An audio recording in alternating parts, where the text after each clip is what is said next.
Olá, bem-vindo à segunda temporada do Café do Tércio. Neste primeiro episódio da segunda temporada, vamos analisar a revogação do direito ao aborto pela Suprema Corte dos Estados Unidos. Isso porque a mídia divulgou muita informação equivocada e até mesmo desinformação. Mas primeiro peço que você se inscreva no canal, curta e compartilhe o link desse vídeo para que ele possa chegar a mais pessoas e possamos entregar um trabalho de maior qualidade para você. Bem-vindo!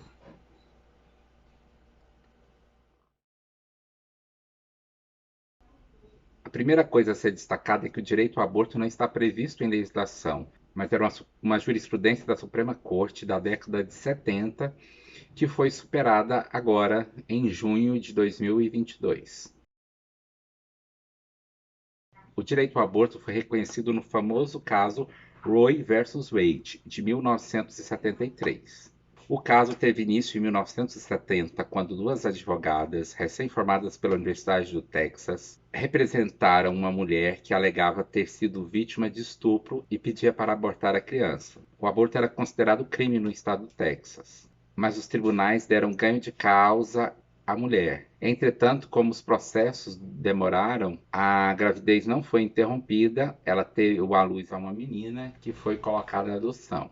Em 1973, o caso foi julgado pela Suprema Corte. Você vai ler e ouvir sobre esse caso, que foi uma jurisprudência de 1973 que concedeu às mulheres o direito de matar bebês em seus ventres. Porém, é provável que você não vai ficar sabendo que tudo isso envolve uma grande farsa jurídica das feministas. Duas advogadas feministas induziram Jane Roe a fazer uma falsa acusação e dizer que tinha sido estuprada e por isso estava grávida, precisando abortar. Jane Roe, na verdade, se chamava Norma McCurvey e depois se converteu ao cristianismo e veio a público contar esta grande farsa, essa grande mentira. Mas então, o que foi decidido no caso Roe versus Wade? A decisão da Suprema Corte dizia que o direito da mulher interromper a gravidez fazia parte do direito à intimidade que estava previsto na cláusula do devido processo legal da 14ª emenda da Constituição Americana. Importante destacar o trecho da 14ª emenda, na qual a Suprema Corte reconheceu que estava incluído o direito ao aborto. Abre aspas. Nenhum Estado fará ou fará cumprir qualquer lei que restrinja privilégios ou imunidade dos cidadãos americanos. Nesse dispositivo, a Suprema Corte entendeu que estava incluído o direito ao aborto e que, por isso, nenhum Estado americano poderia proibir ou criminalizar a interrupção de gravidez. A decisão foi tomada por 7 votos a 2, lembrando que a Suprema Corte Americana é composta por 9 juízes, e na composição de 1973 da Suprema Corte, que julgou esse caso, tinha 6 indicados por presidentes republicanos e 3 indicados por presidentes democratas. E dos 2 votos contrários a essa decisão, um foi indicado por republicano e um por democrata.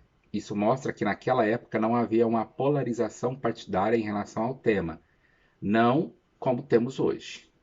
Agora chegamos aos dias atuais, no caso Dobbs versus Jackson Women's Health Organization. Nesse caso, que foi julgado pela Suprema Corte em junho, foi julgada a constitucionalidade de uma lei do estado do Mississippi de 2018 que restringia os abortos após a 15ª semana de gravidez. A Jackson Women's Health Organization, a única clínica de aborto do estado, processou o secretário de Saúde, e os tribunais locais suspenderam a eficácia da lei. No caso atual, a Suprema Corte entendeu que a Constituição americana não previa o direito ao aborto, anulou a decisão de 73, Roe versus Wade, e devolveu aos estados a competência para legislar sobre o aborto. A decisão diz: o aborto apresenta uma profunda questão moral.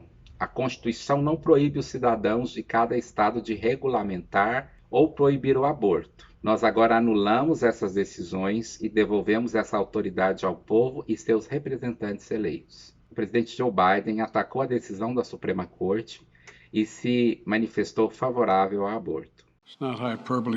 Hoje não é um exagero dizer, é um momento muito sério. Hoje a Suprema Corte dos Estados Unidos retirou expressivamente os direitos constitucionais do povo americano que já havia reconhecido. Isso nunca foi feito para um direito tão importante para tantos americanos. Mas eles conseguiram. É um dia triste para a Corte e para o país.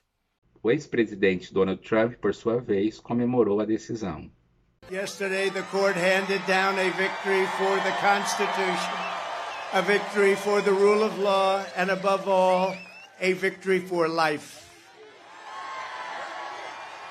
This breakthrough is the answer to the prayers of millions and millions of people, and these prayers have gone on for decades. For decades and decades they've been praying, and now those prayers have been answered to the generations of Americans. Inclusive, esse foi um dos grandes temas da eleição de 2016, em que Donald Trump ganhou de Hillary Clinton. Do you want to see the court overturn Roe v. Wade? Well, if we put another 2 or perhaps 3 justices on, that's really what's going to be, will happen. And that'll happen automatically, in my opinion, because I am putting pro-life justices on the court. I will say this, it will go back to the states, and the states will then make a determination. Donald has said he's in favor of defunding Planned Parenthood. He even supported shutting the government down to defund Planned Parenthood. I will defend Planned Parenthood. I will defend Roe v. Wade. A decisão foi tomada por 6 votos a 3, relembrando novamente que a Suprema Corte Americana tem 9 juízes. Os 6 membros que votaram contra o aborto foram indicados por presidentes republicanos. 1 pelo presidente Bush pai, 2 pelo presidente Bush filho e 3 pelo presidente Donald Trump. Os 3 votos contrários foram de juízes indicados por presidentes democratas. 1 indicado pelo presidente Clinton e 2 indicados pelo presidente Obama. E quais são as consequências dessa decisão? Nos Estados Unidos, significa que o aborto deixa de ser considerado um direito constitucional e volta a ser uma matéria que pode ser legislada por cada um dos 50 estados americanos. Cada estado pode permitir, proibir ou criminalizar a interrupção de gravidez. Outra consequência dessa decisão é que o caso Roe versus Wade de 73, ele foi emblemático, ele foi um paradigma para o ativismo judicial. A revogação freia esse movimento ativista de interpretação constitucional. E ele é só possível porque nós temos uma composição conservadora na Suprema Corte. Mas não só por isso, nós temos uma composição que segue a interpretação originalista ou textualista do texto constitucional, que entende que a Constituição deve ser interpretada de acordo com o sentido em que ela foi escrita. Muito obrigado. Se inscreva no canal, curta esse vídeo e compartilhe.